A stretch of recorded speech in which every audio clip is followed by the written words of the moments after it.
इस वक्त हम देख रहे हैं कि कांग्रेस पार्टी लगातार मुश्किलों में फंस रही है, लेकिन अचानक से शिवी कांग्रेस पार्टी जितनी मुश्किल में फंसती है उसे राहत भी वैसी ही मिल जाती है। और सवाल इसी पर खड़ा होता है कि भाई सुप्रीम कोर्ट हो या कोई भी स्टेटमेंट सामने आता है, उसके बाद में कांग्रेस पार्टी मुश्किल में पड़ती है, लेकिन अचानक से देखते हैं कि सब कुछ ठीक हो जाता है।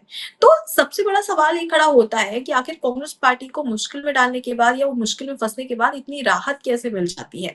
ये इसलिए कहा जा रहा है क्योंकि फिलहाल की स्थिति में देखिए तो सुप्रीम कोर्ट ने एक बड़ा फैसला किया था लुटियांस जोन को लेकर, जिसमें इस जोन को लेकर कहा गया था कि तमाम जो बीजेपी का जो ऑफिस था वो वहां पर था, उसके साथ ही कांग्रेस का ऑफिस उसी इलाके में था।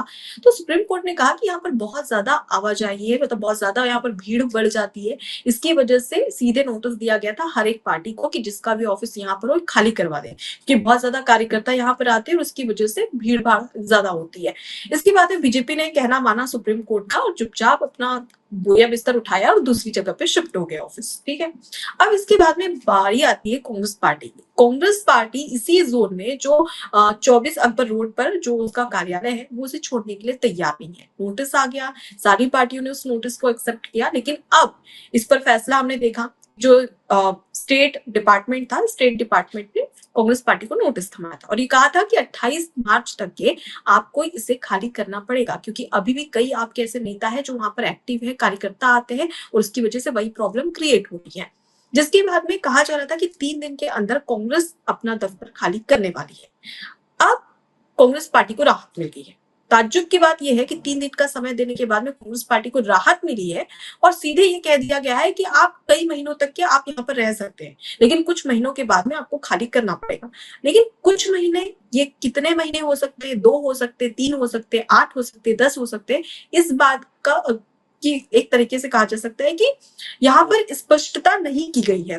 तो सवाल ये खड़ा होता है कि एक तरफ तो कांग्रेस पार्टी नियमों को, कानूनों को उनकी धज्जियां उड़ाती हुई नजर आ रही, और दूसरी तरफ उसे इतनी राहत क्यों दी जा रही है, कांग्रेस पार्टी पे इतना मेहरबान क्यों हुआ जा रहा है, सवाल यहाँ पर ये खड़ा होता है। तो इसे लेकर आप क्या सोचते हैं?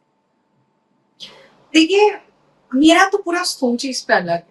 हमेशा ही कांग्रेस पार्टी के खिलाफ बीजेपी अलग-अलग तरीके के एलिगेशंस लगाती है। एंड में आप देखेंगे राहुल गांधी बहुत स्मूथली निकल जाते हैं।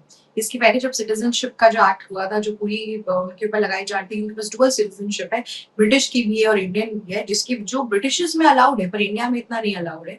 तो उसके ऊपर जो पूरा इनका कार्यक्रम चला, बैंक वो कोर्ट में जाके इन्होंने अर्जी वर्जी फाइल की, पूरी केस चली। उसके बाद से जब सब हो गया, 1-1.5 हफ्ता बीत गया, तब वहां के जज ने सीधे सीधे एक वर्ड में ये चीज मेंशन कर दी कि हमारे पास इतनी पावर ही नहीं कि हम इस केस को ले पाए। तो 1-1.5 हफ्ते पहले ही तुम ये बोल देते ना, तुमने 1-1.5 हफ्ते तक सबका टाइम वेस्ट किया, प्रोसीडिंग्स चली, तो यही बात है कि मतलब कि कोई भी रीजन देना था तो ये रीजन चिपका दिया गया और कांग्रेस पार्टी के राहुल गांधी फिर से निकल गए।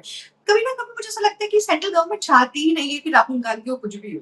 अगर बीजेपी के सामने अगर कांग्रेस के राहुल गांधी हट गए, तब ऑपोनेंट उनके लिए फिर भी थोड़ा डिफिकल्ट हो जाएगा। पर राहुल गांधी का जो स्टेटस रहा है पिछले 5 से 10 सालों में, जिस हिसाब से उन्होंने परफॉर्म किया है, वो जितने थ्रेटनिंग पहले दिखते थे, अब वो नीचे करते ही जा रहे हैं, अपना लेवल लो ही होते जा रहे हैं। और ये आंकड़ा आपको दिखाई देगा बीजेपी और स्टेट्स के अंदर जो बढ़ते ही जा रहे हैं। केरला तक भी बीजेपी पहुंच गई है। केरला एक ऐसी जगह थी जहां पे बीजेपी क्रैक कर पाए, बहुत मुश्किल था। इनफैक्ट बीजेपी से ज्यादा अच्छी सीट कांग्रेस की थी वहां पे। लेकिन अब देखिए कि कांग्रेस वहां पे पीछे होकर बीजेपी एकाएक इतने बहुमत में आ गई है। तो यही एक चीज मेंशन होती है कि राहुल गांधी, सोनिया गांधी, इन लोगों ने अपनी पोजीशन से हट के अभी भी जो इनके राज्यकाल में, कांग्रेस के राज्यकाल में, इंदिरा गांधी के राज्यकाल में, राजीव गांधी के राज्यकाल में, जवाहरलाल नेहरू के राज्यकाल में, इन लोगों को जो जो वसीहत में मिला, ये सब चीजें ले रही है। पर ये चीजें भूल जा रहे हैं विद्वान जी कि ये इनकी फैमिली का हेरिटेज होम नहीं है जो इन्होंने कब्जा करके रखा है। ये यूनियन सोसाइटी इंडिया के कॉन्स्टिट्यूशनली उन लोगों को मिलनी चाहिए जो उस पोजीशन को डिजर्व करते हैं। और बीजेपी में अभी भी बहुत से एमपीज हैं जिनको ये जगह नहीं मिल पा रही है, वो अभी भी अपने लेवल से, जो उनका वर्ग है, उससे नीचे की जगहों पर रह रहे हैं। तो ये एक तरीके का अपमान है, ये एक तरीके लेकिन से सबसे नहीं होना इंटरेस्टिंग चाहिए। पॉइंट, बिल्कुल जैसे आपने जो बातें कही ना एकदम सही है, लेकिन आप ये देखिए कि कांग्रेस पार्टी को ये राहत मिली और ये कहा गया कि आप कुछ महीनों के लिए और यहाँ पर रुक सकते हैं, लेकिन कांग्रेस पार्टी ने उसके आगे की रणनीति बना ली। यहाँ पर मैं अपडेट भी दे देती हूँ, क्योंकि उसके आगे की रणनीति कैसे बनाई कि कांग्रेस पार्टी ने ये मूड बना लिया है कि भाई हम इस दफ्तर को नहीं छोड़ने वाले, चाहे कुछ भी हो जाए। अब इसके तहत वो नियमों पे चल रही है। कांग्रेस पार्टी इस बात पर सोच रही है, विचार कर रही है कि किसी ना किसी तरीके से कांग्रेस पार्टी के हाथ से ये दफ्तर नहीं जाना चाहिए, हम किसी और को ये दफ्तर देंगे नहीं। तो अब यहाँ पर दफ्तर नहीं होगा, बल्कि अगर रूल्स और नियमों के हिसाब से देखिए तो यहाँ पर ये जो 24 अकबर रोड है, यहाँ पर जो कांग्रेस का ऑफिस है, उसे किसी या तो पूर्व मुख्यमंत्री को दिया जा सकता है या पूर्व केंद्रीय मंत्री को ये आवास दिया जा सकता है, आवास के तौर पर, मतलब वहां पे कोई रह सकता है, ना कि वहां पर किसी की कोई ऑफिस खोला जा सकता है। तो इसके लिए अब कांग्रेस पार्टी ये विचार करे कि कोई अगर पूर्व मुख्यमंत्री हो या पूर्व केंद्रीय मंत्री हो कांग्रेस पार्टी का ही, तो उसे ये दफ्तर आवास के तौर पर दे देते हैं, ताकि इस प्रॉब्लम से, झंझट से छुटकारा भी मिल जाए और कांग्रेस पार्टी के पास में ये जमीन बनी भी रहे। अब इसके लिए जो कमलनाथ है, मध्य प्रदेश के पूर्व मुख्यमंत्री, उनके नाम पर चर्चा की जा रही है। राजस्थान की जो पूर्व मुख्यमंत्री है अशोक गहलोत, उनके नाम पर भी चर्चा की जा रही है। तो इन नेताओं में से किसी एक को ये आवास के तौर पर दिया जा सकता है, ये दफ्तर। तो मतलब आप सोच रहे हैं कि कांग्रेस पार्टी कितनी स्ट्रेटेजी के साथ में काम कर रही है और वो इस चीज को हाथ से जाना नहीं देना चाहती है, और इसके तहत वो लगातार अलग अलग रणनीति बनाते जा रही है। तो इससे समझ में आता है कि कहीं ना कहीं कांग्रेस पार्टी का मूड बन चुका है कि भाई कोई भी फैसला आ जाए, चाहे सुप्रीम कोर्ट हमें नोटिस दे दे या स्टेट डिपार्टमेंट हमें दे दे या केंद्र सरकार कुछ कह दे, हम तो नहीं छोड़ने वाले। अगर हम यहाँ पर नहीं रहे तो हमारा कोई नेता रहेगा, लेकिन रहेगा जरूर। देखिए ना, बीजेपी को कितना फायदा होता है Rahul Gandhi just because face है कांग्रेस पार्टी की। इसके पहले यही सब चीजें शशि थरूर जैसे लीडर, सचिन पायलट जैसे लीडर्स ने बार बार नॉक करके बोला कि जब तक हम प्रेसिडेंटशिप नहीं बदलेंगे, जब तक हम फेस नहीं बदलेंगे कांग्रेस पार्टी का, तब तक एक नयनतम, एक नई चीज नहीं आ पाएगी पार्टी के अंदर। लेकिन जिन जिन लोगों ने राहुल गांधी के खिलाफ आवाज उठाई, आज देखिए वो कहाँ पर है। शशि थरूर की स्टेटस देख लीजिए इस टाइम पर। चलिए वो तो केरला की बहुत इंपॉर्टेंट ट्रिवांड्रम की सीट लेकर आते हैं, तो इसलिए भी बहुत ज्यादा इंपॉर्टेंट है। पर आप सचिन पायलट को देखिए ना, वो इंसान जिसने राजस्थान की पूरी पॉलिटिक्स के अंदर वापस कांग्रेस का रिवाइवल किया, उस इंसान की आज पहुंच कहाँ है? कहीं पर भी नहीं। कोई भी नहीं जानता उसने कितनी मेहनत की। अगर उसको सीएम बना के रखते तो अभी भी वसुंधरा राजे का आना इतना आसान था ही नहीं उस पूरे एरिया के अंदर।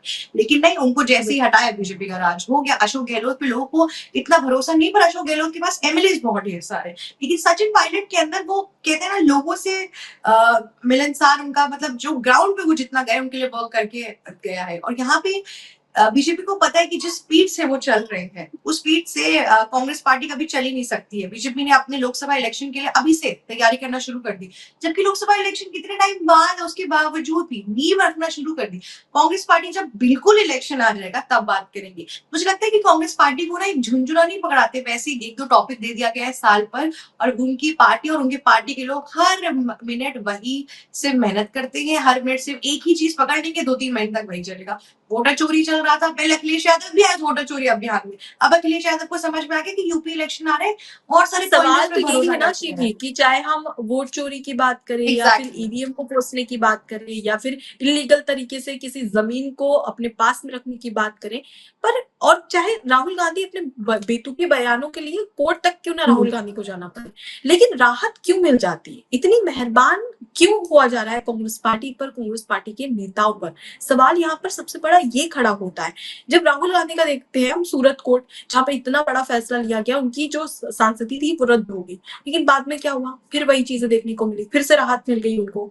उसके बाद में अगर हम अमित शाह के केस में भी देखें कि अमित शाह को उन्होंने एक इसमें चुनावी सब एक प्रेस कॉन्फ्रेंस में हत्यारा कह दिया था, हत्या का आरोपी कह दिया था, तो उसमें भी एमपी एमएलए कोर्ट में उनके खिलाफ शिकायत दर्ज हो गई, तो वो पूरा मामला एमपी एमएलए कोर्ट में चल रहा था, वहां पर भी उन्हें राहत मिल रही है। तो इतने सारे मामले राहुल गांधी के ऊपर चल रहे हैं, लेकिन राहुल गांधी बच निकलते हैं, उनको राहत मिल जाती है। और ठीक यही 24 अकबर रोड में भी हो रहा है, जहां पर उन्हें फिर से कांग्रेस पार्टी को राहत दी जा रही है, जबकि इलीगल तरीके से कांग्रेस पार्टी उस पर कब्जा जमाए है, ये साफ तौर पर नजर आ रहा है। एग्जैक्टली। अब यहाँ पे इस पूरे इलेक्शन के अंदर भी अगर आप देखेंगे तो आपको ये समझ में आएगा कि कांग्रेस पार्टी जिनका वर्चस्व था वो भी घटता जा रहा है। और साथ ही साथ, लेकिन उसके बावजूद भी आपको बताओ, सिर्फ सोनिया गांधी और राहुल गांधी ऐसे नहीं। अगर आप बिहार के अंदर राबड़ी देवी को देखेंगे तो सर्कुलर रोड पे जो मकान है, जो वहां के एमएलए को मिलना चाहिए था, राबड़ी देवी की इस टाइम पे एज सच कोई पोजीशन है नहीं कि उनको वो सर्कुलर रोड में मकान मिला होगा। बीच उनकी जैसे दिल्ली की लुटेरन सोसाइटी है, वैसे उनकी भी पॉश एरिया है पॉलिटिकली, राइट। अब वहां पर भी उन लोगों को अभी तक राबड़ी देवी ने खाली नहीं किया है। बार बार वहां पे बीजेपी के और जेडीयू के लोग बार बार बोल रहे, उसके बावजूद भी कोई खाली नहीं कर रहा है। तो इन सारी जो पार्टीज हैं, इन लोग की ना हुकूमत हो गई, इन्होंने इतने साल तक अपने अपने स्टेट्स पे, और खैर नेशनल पार्टी की तब तो कांग्रेस, इन्होंने राज कर लिया कि उससे ना ये निकल नहीं पा रही। अपने कहते हैं जेनजी की भाषाओं में डिल्यूजन में रह रहे, इनका डिल्यूलू खत्म ही नहीं हो पा रहा है कि उससे निकलना है। तो आई होप कि आगे जाके इसके प्रति एक्ट किया जाए, और मुझे बिल्कुल। बीजेपी से भी यही संभावनाएं है कि बीजेपी जिस हिसाब से जितने फोर्स में वो क्वेश्चन करती है राहुल गांधी को, एंड का एग्जीक्यूशन वैसा नहीं होता है। एंड के एग्जीक्यूशन में राहुल गांधी बहुत आराम से निकल जाते हैं और बढ़िया अपने जर्मनी की ट्रिप करते हैं, साउथ अफ्रीका की ट्रिप करते हैं, यही सब करते रहते हैं।